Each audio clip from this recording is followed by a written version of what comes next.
अस्सलाम वालेकुम students and welcome to the free online classes of economics. आज हम एक रिग्रेशन मॉडल की ओवरऑल सिग्निफिकेंस जो है वो उसको स्टडी करेंगे that what is the overall goodness of the model. ठीक है, जो मॉडल आपने फिट किया है, for example you have a model like y is equal to alpha plus beta 1x1 plus beta 2x2 plus error term. ठीक है, तो ये जो आपने वेरिएबल्स, एक्सप्लेनेटरी वेरिएबल्स जो हैं वो सिलेक्ट किए हैं और आपने जो मॉडल बनाया है, कंस्ट्रक्ट किया है, either it is a good fit model और नॉट। ठीक है, so we apply the overall goodness of model. So throughout the previous lectures, ठीक है, हम इंडिविजुअल टेस्ट ऑफ सिग्निफिकेंस कर रहे थे ऑफ रिग्रेशन कोफिशिएंट्स। ठीक है, इंडिविजुअली हम उनको परफॉर्म कर रहे थे। That is under the separate hypothesis that each true population regression coefficient was zero. जैसे हमने कहा जी beta naught is equal to zero, null hypothesis था। For beta one we construct the null hypothesis that beta one is equal to zero and so on. ठीक है, so that test जो है, जो ओवरऑल गुडनेस ऑफ मॉडल का जो test है, इसमें हम जो हाइपोथेसिस बनाएंगे that will be different from the previous ones. In that test, we have the null hypothesis as beta 2 or beta 1 is equal to beta 2 that is equal to 0. ठीक है, वहाँ पे हम क्या करते थे कि बीटा 1 इज इक्वल टू 0 और बीटा 2 इज इक्वल टू 0. ठीक है, सेपरेटली हमने इंडिविजुअली उनको स्टडी किया. यहाँ पर जो नल हाइपोथेसिस बनाएंगे हम, that is beta 1 is equal to beta 2 is equal to 0. यानी ओवरऑल मॉडल जो है वो गुड है या नहीं है. So this null hypothesis is a joint hypothesis that beta 1 and beta 2 are jointly or simultaneously equal to 0. यानी ये इकट्ठे जो हैं वो 0 है.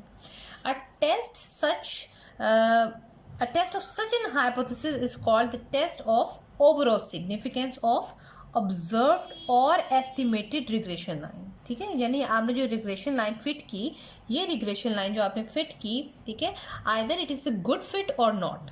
ठीक है, whether y is linearly related to both x2 and x3. कि क्या वो x1 एंड x2, ठीक है, कि क्या वो x1 और x2 के साथ लीनियरली कोरिलेट कर रहा है या नहीं कर रहा. ठीक है, so this overall goodness test or the best fit test also have some steps you have to follow in it. So first step is, step 1 is we will make the null hypothesis that beta 1 hat is equal to beta 2 hat. Either they are equal or equal to 0. ठीक है, so I have made the null hypothesis that beta 1 is equal to beta 2.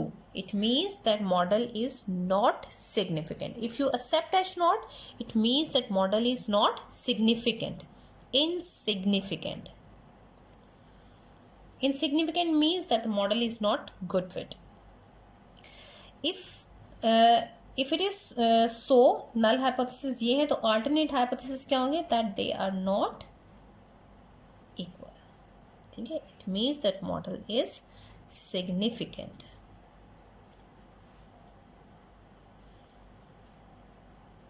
Okay, so that is the first step. Second step will be level of significance. Level of significance क्या है? Alpha is basically the probability of type 1 error. ठीक है, if you reject type 1 error जो है हम अपने testing के first lecture में डिस्कस कर चुके हैं. ठीक है, that is level of significance alpha. We take alpha is equal to 5%. ठीक है, so that we have taken alpha is equal to 5%. अब अच्छा, यहाँ पे ये देखें कि हमने कहा that beta 1 is equal to beta 2. अगर ये आप इस हाइपोथेसिस को, जो नल हाइपोथेसिस को एक्सेप्ट करते हैं, तो मॉडल इज इनसिग्निफिकेंट. इसको हम ये भी कह सकते हैं that the model is not good fit. ठीक है, the model is not good fit. And if you reject the H naught, then the model is good fit. ठीक है? The level of significance, that is alpha is equal to 5%. Then in step 3 we will do the conclusion. ठीक है? Remember that in individual test of significance, जहाँ पर आपने beta 1, beta 2, beta 3 and so on उनको अलग अलग उनका significance check किया था, वहाँ पर T statistics apply होता है. Always use T test in the individual significance test. But in the overall goodness of model, if you are testing the overall goodness or you are testing that the model is good fit or not, then always use F test. ठीक है? F test choose होगा यहाँ पर. So we will do compute F calculated. So the formula for F calculated is very simple. R square 1 minus R square into n minus k over k minus 1. You know, n is the number of observation, k is the number of parameters, r square is the coefficient of determination. You can compute r square with the similar formula जिसको आप individual test में use कर रहे थे. r square is equal to beta 1 sum of x1y, that is in deviated form. याद रखें, यहाँ पर अक्सर स्टूडेंट मिस्टेक करते हैं, वो कैपिटल x1y लेते हैं. ठीक है? Plus beta 2 sum of x2y whole divided by sum of y square. ठीक हो गया? इसी तरह से स्टेप 4 में we will find out the F tabulated value. ठीक है? अब एफ की टेबल वैल्यू कैसे फाइंड आउट की जाएगी? अल्फा, ठीक है, v1 और न्यू 1 न्यू 2. एफ का जो टेबल वैल्यू है वो अल्फा की हर वैल्यू के लिए अलग अलग होगा. ठीक है? You have two values of nu 1 and nu 2. Nu 1 will be equal to k minus 1 और न्यू 2 आपके पास आ जाएगा n minus k.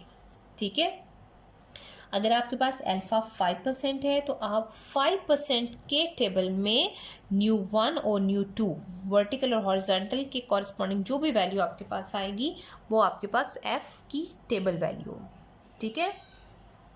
So that is the value of F you have calculated from the table. और जहाँ पर आपके पास एक F की value आएगी जिसको आपने खुद से कंप्यूट किया है, तो इन दोनों को अब आप कंपेयर करेंगे for the critical region or acceptance of rejection of null hypothesis. ठीक है? तो conclusion का same method होगा that if f calculated is greater than f tabulated. ठीक है? अगर आपने जो वैल्यू कैलकुलेट की है वो ग्रेटर है और जो टेबल से वैल्यू आई है वो स्मॉलर है, then you will reject h naught. Means you are rejecting h naught. इसका मतलब क्या है? You are accepting alternate hypothesis. You are accepting alternate hypothesis. It explains कि जो आपका मॉडल है that is good fit. Your model is good fit. ठीक है? So that is the test with the help of which you can find out that your model is the explanatory variables you have selected or the model you have fitted, the line you have fitted or estimated, that is good fit. ठीक है? So that is very simple. You can take you can perform any question with any type of data. अगर आप इन steps को follow करते हैं, data कोई सा भी हो, you can easily apply the F statistics test. ठीक है? अब T test, F test, chi square जितने भी टेस्ट हैं उनकी टेबल वैल्यू को किस तरह से फाइंड किया जाता है ये एक नेक्स्ट लेक्चर में जो है सब की टेबल वैल्यू चेक करना आपको बताएंगे. ठीक है? I hope you understand well. Still you have any question then please do ask. ठीक है? Give your positive feedback. Thank you so much.